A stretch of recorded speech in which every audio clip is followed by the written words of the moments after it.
And now, tonight's presentation of radio's outstanding theater of thrills, Suspense.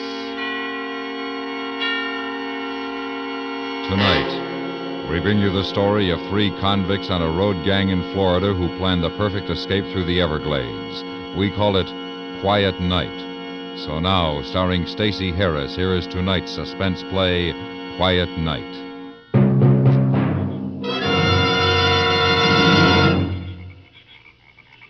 We listened for it every night, right after lights out. Then it'd be there, passing over us, headed across the Everglades toward Miami. For a moment, it was like having somebody come and see you on Visitors' Day. Only when you're on a road gang, you don't get no visitors.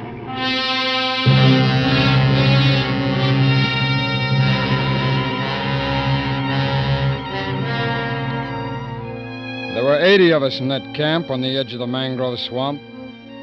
Every night we'd quiet down and listen to that airplane.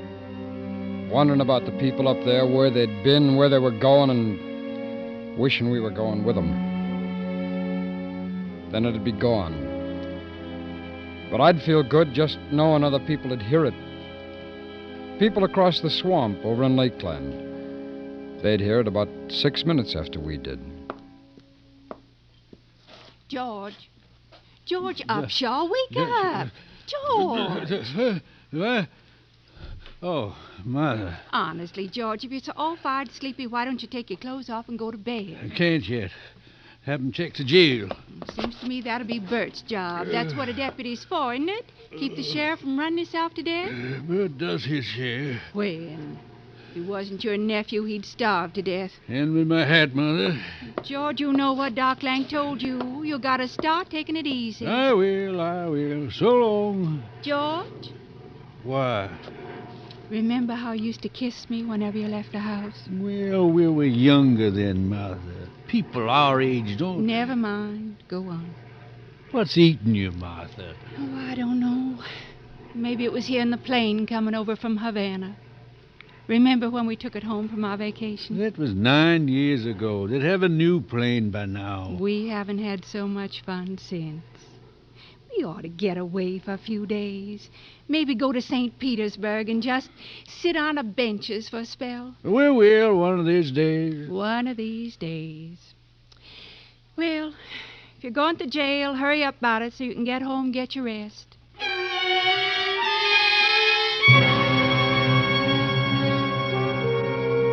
It took the plane less than 4 minutes to cover the 12 miles between the sheriff's farm and the parking lot next to the county courthouse.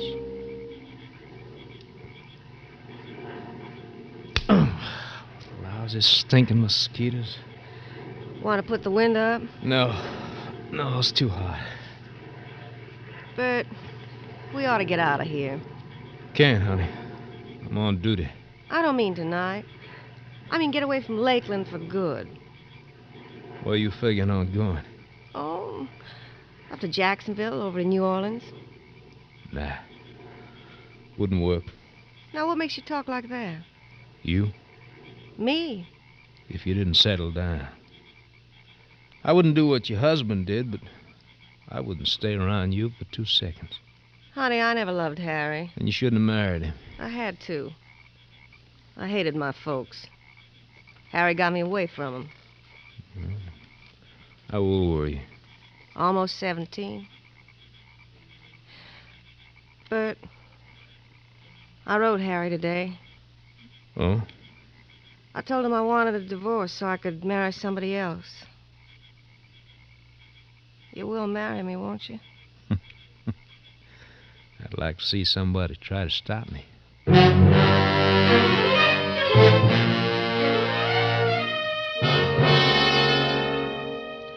The night the plane didn't come over was the night that Harry showed Fats and me the letter. We figured the plane was late, held back by the wind or something, so we waited, listening. And while we waited, Harry had me read his letter. You through, Joe? Yeah, What'd you think? it's tough. Let me read it, Harry. Later, Fats. Listen to this, Joe. He's a wonderful man. I'm sure he'll treat me good. How do you like that? It's tough, Harry. Now, what'd you expect, Harry? No woman can wait 10 Why, years. you fuzzy little... Quiet, you guys. Listen. You hear it, Jeffers? Well, I thought I did. I guess not.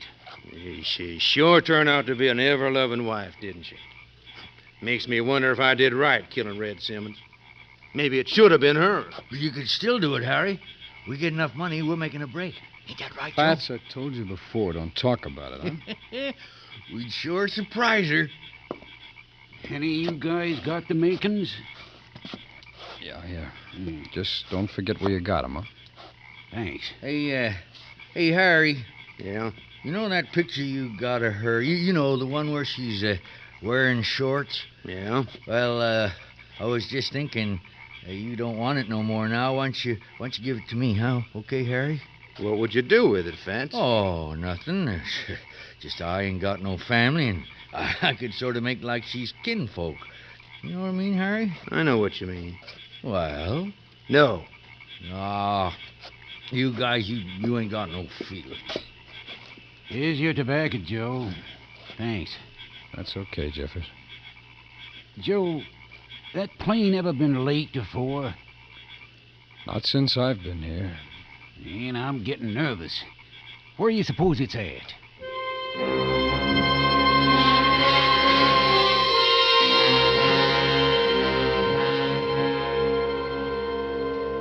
Alice Michaels, stewardess, Miami. John D. Erickson, Atlanta. Paul Martha, R. why Brown, don't you Miami. turn that thing off? Do they know what went down New yet? York City. One of the CIA men spotted it about 30 miles this side of Sabre Light, right in the middle of that cypress swamp. How are you going to get to it? Joseph Walk, Carter, Miami. only way we can. George! Now, Martha, don't worry. M. McCarthy, Bert's St. going Peter's. with me. Henry And we'll have plenty of help. From where? Who's going to help? We're taking 4 or 5 trustees from that road gang. They're closer to it than anybody else. They going to help you walk, George? Now, Martha, You know what Doc Lang said? You aren't to exert yourself. I'll be all I right. swear I don't understand why it's your place to go at all. Martha, as long as I'm the sheriff of this county, it's my job. When'll you be back? I don't know. It depends on how long it takes us to get in there. Yes, there's Bert with the truck. Bye, hon. Be careful, George. I will.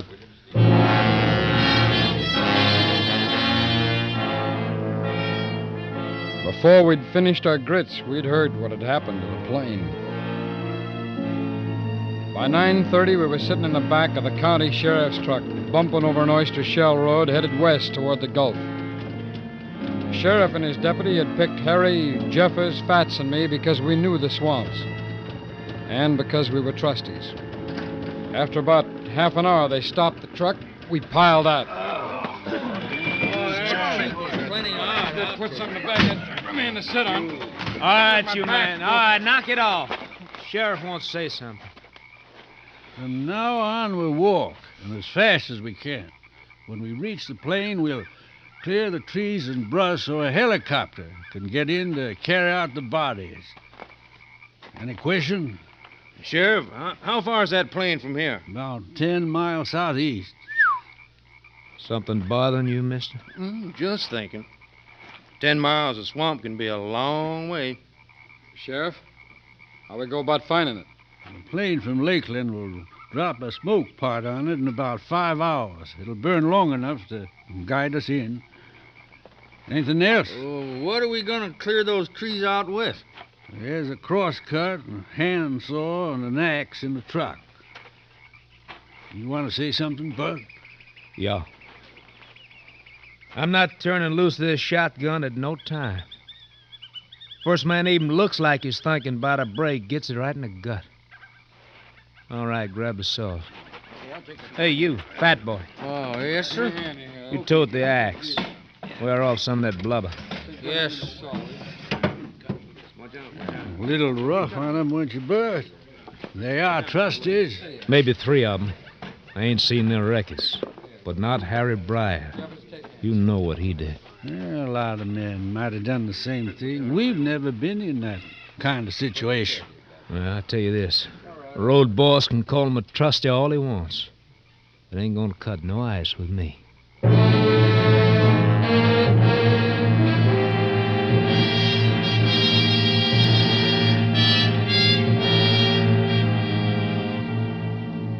We started then, single file, with the sheriff leading and the deputy behind us.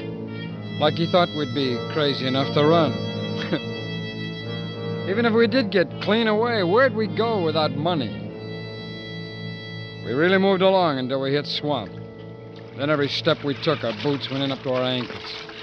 Getting our feet free out in front of us again was like walking up a hill.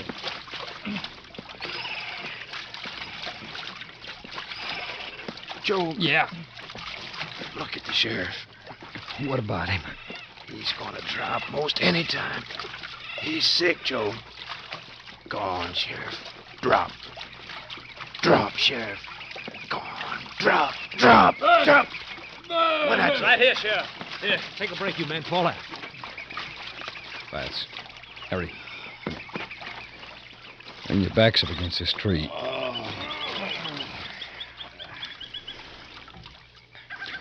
Sheriff's got the deputy worried. Look how he's unloosening his collar for him. Yeah. Hey, and you guys hungry yet? No. I think I'll eat one of them sandwiches. Joe, Hmm? you been thinking about that plane? No, I don't like to think about things like that. I just hope I can forget them. I've been thinking about it, Harry. You know, every night when it used to come over, I sort of imagined I was on it. And the stewardess was being nice to me, bringing me my food and all. Boy, she was sure pretty. I mean, at least I thought Shut she up, was. Fats. Stop talking about it, will you? Joe, that plane was carrying lots of things besides people. Maybe. No. No, maybe. That was a big plane. 4 motors. A plane like that carries mail, packages, sometimes real valuable stuff like money being shipped from one bank to another. Yeah, Harry. And what's been holding us up? Money. It's no good, Harry. You crazy? Why not? How are we going to keep the sheriff or that deputy from seeing us? Well, there are 4 of us. They can't watch all of us at the same time. Come on, Joe. It's what we've been waiting for, ain't it? Tell him it's what we've been waiting for, Harry. He knows it. I don't need to tell him. Well, I guess we got nothing to lose. Okay, Harry, okay. Knock it off, comes the deputy. You. What's your name? Joseph McGuire. What are you doing? 8 to 10, armed robbery, second offense. You?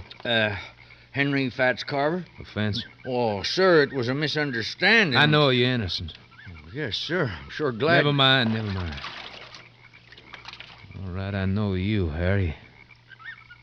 You. What's your name? Paul Jeffers, sir. Offense? Burglary, first offense. You think you can find your way back to the truck? Why, yes, sir, I think so. All right. Go on over to the sheriff. He's sick. You're taking him back, and don't you rush. Do it easy, yeah? Yes, sir. The rest of us are going on. Fats, you're going to lead. Well, how'll I know which way to go, sir? I got the compass now, I'll tell you. Joe, you follow Fats. And Harry, you and me, we'll bring up the rear.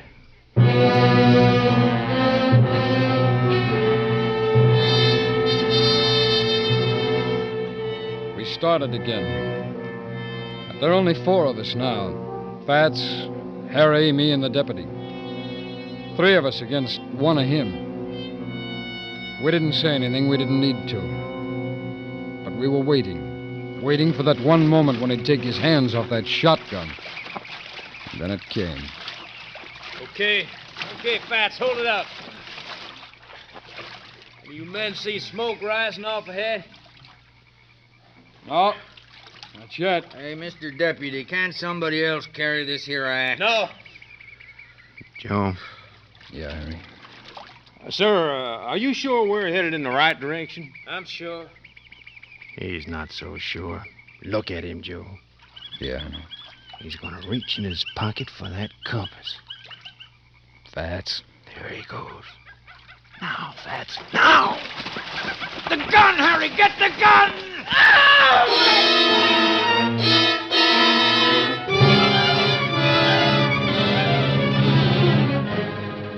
Harry didn't need the shotgun. Fats had used the axe. I picked up the compass and we turned away to the southeast. Something bothering you, Joe? Huh? Oh, I don't know. I was just thinking. About what's at the plane?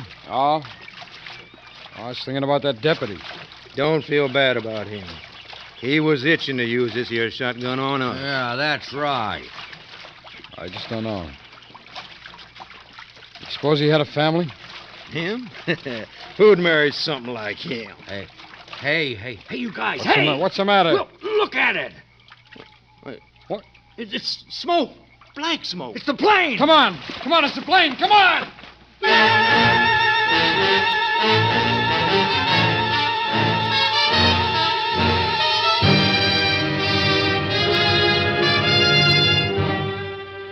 You are listening to Quiet Night, tonight's presentation in radio's outstanding theater of thrills, Suspense.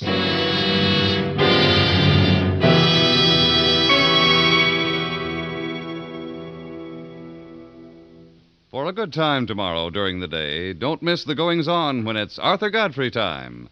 Remember, every Monday through Friday, you can join those gifted fun makers over most of these same stations. And now we bring back to our Hollywood sound stage Stacey Harris, starring in tonight's production, Quiet Night, a tale well calculated to keep you in suspense.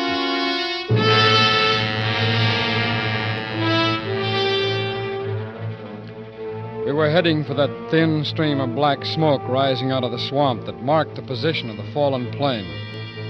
Ahead of us in a straight line, about 200 yards long and 50 wide, the tops of the trees had been neatly sheared off by the wings. And then we saw it. Parts of the plane were scattered about in the mud as far as we could see. The wings had burned, but nothing else. The cabin was in two sections, with the larger section dead ahead of us. We climbed up into it.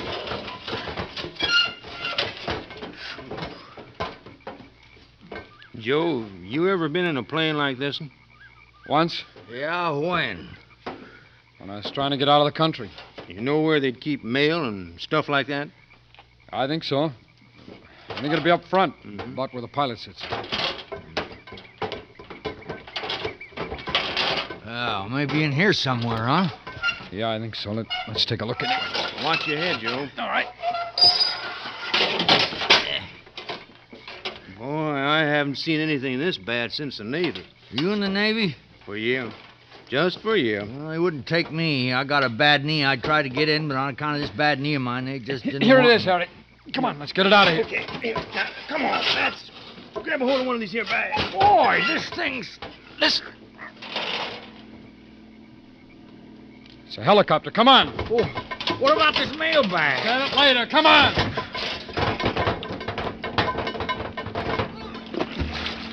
Now grab the axe, Fats.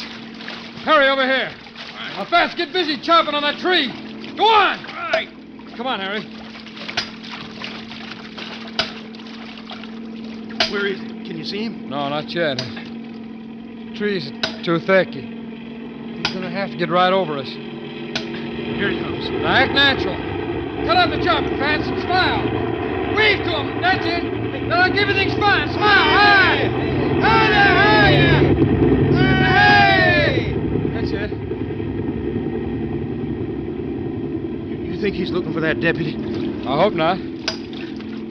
What are we so worried about? He can't land. No, but he can use that radio of his. If he thinks something's wrong, they'll come after us before we get a chance to get out of the swamp. Here he comes again. Well, if he's planning on us making a clearing so he can land, he's got a long wait.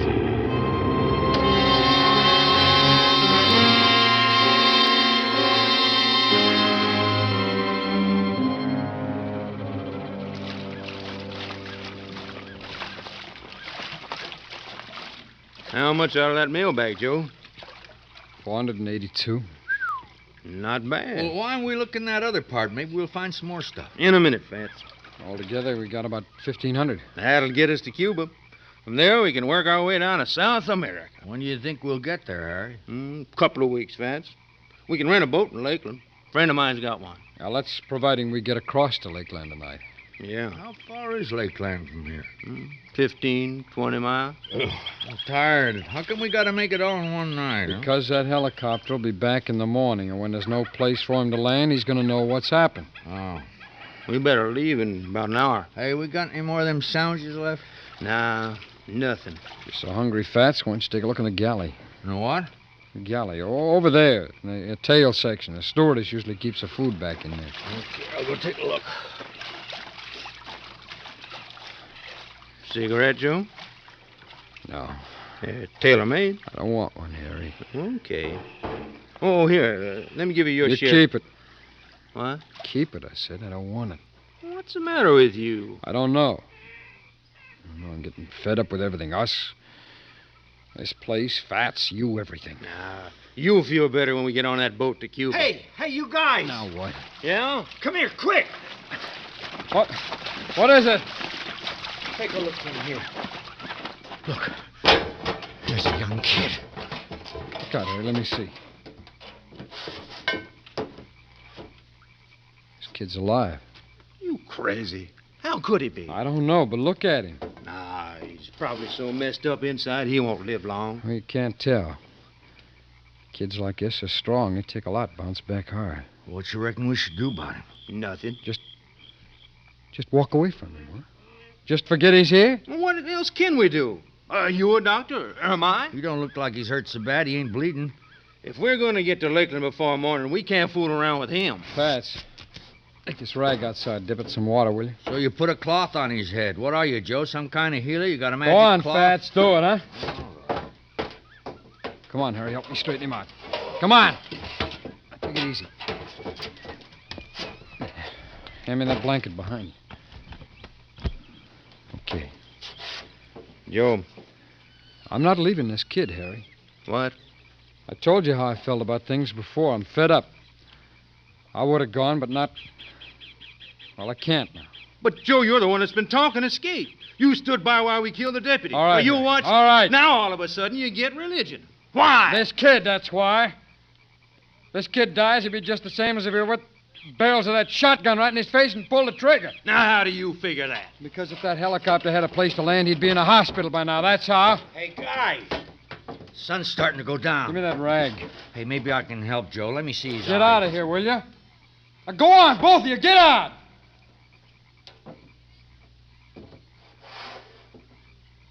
I'll give you half an hour. Then you're coming with us. And, Joe, What is it? don't you worry about it. That kid'll be dead by then.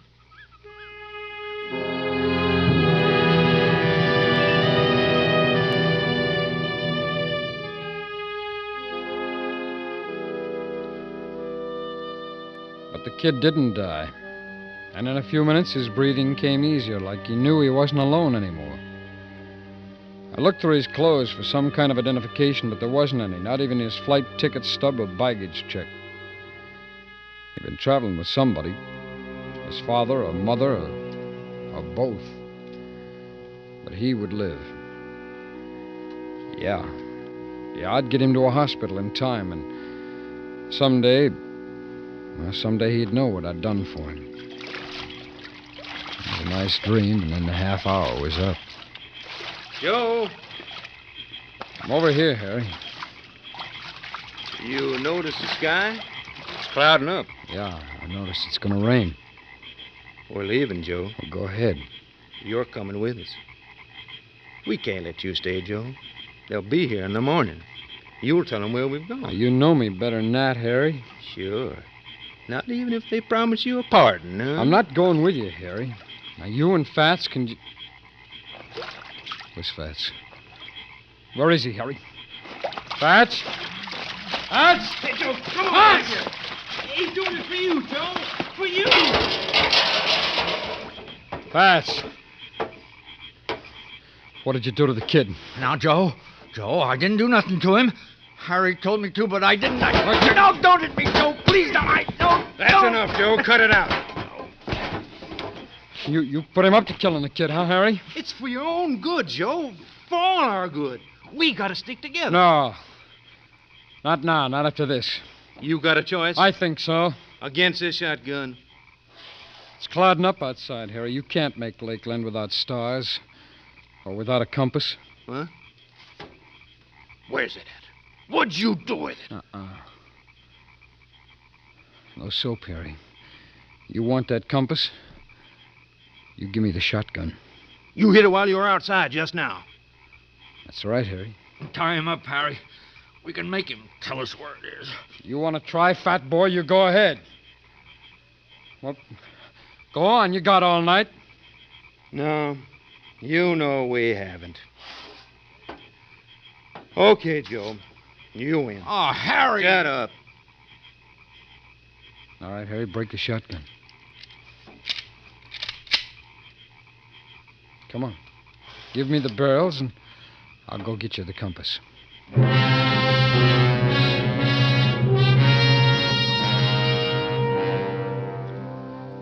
They left a few minutes later. I didn't bother to wish 'em luck because I knew it wouldn't do any good. I put another blanket over the boy and went outside. It was just beginning to rain when I picked up the axe and started chopping away at one of the giant cypress trees. Might take all night. But tomorrow, that helicopter'd have a place to land. And I heard it. Like a ghost coming in from the Gulf. Heading across the Everglades toward Miami. People in Lakeland would hear it about 6 minutes. Other people, too, clear across the state.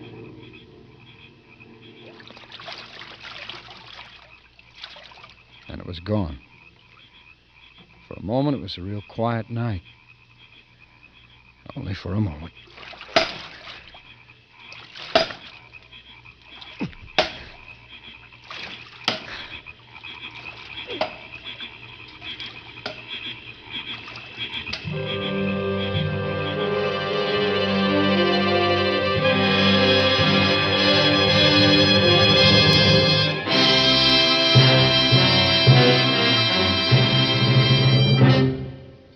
Suspense, in which Stacey Harris starred in tonight's presentation of Quiet Night.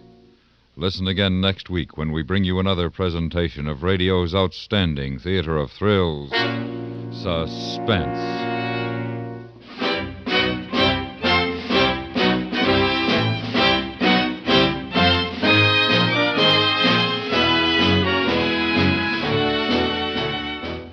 Suspense is produced and directed in Hollywood by Anthony Ellis.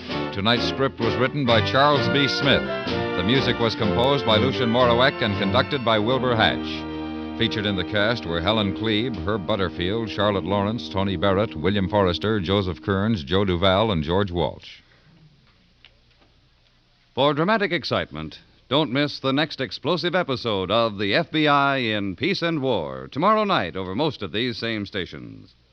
Stay tuned for 5 minutes of CBS News, to be followed on most of these stations by The Jack Carson Show.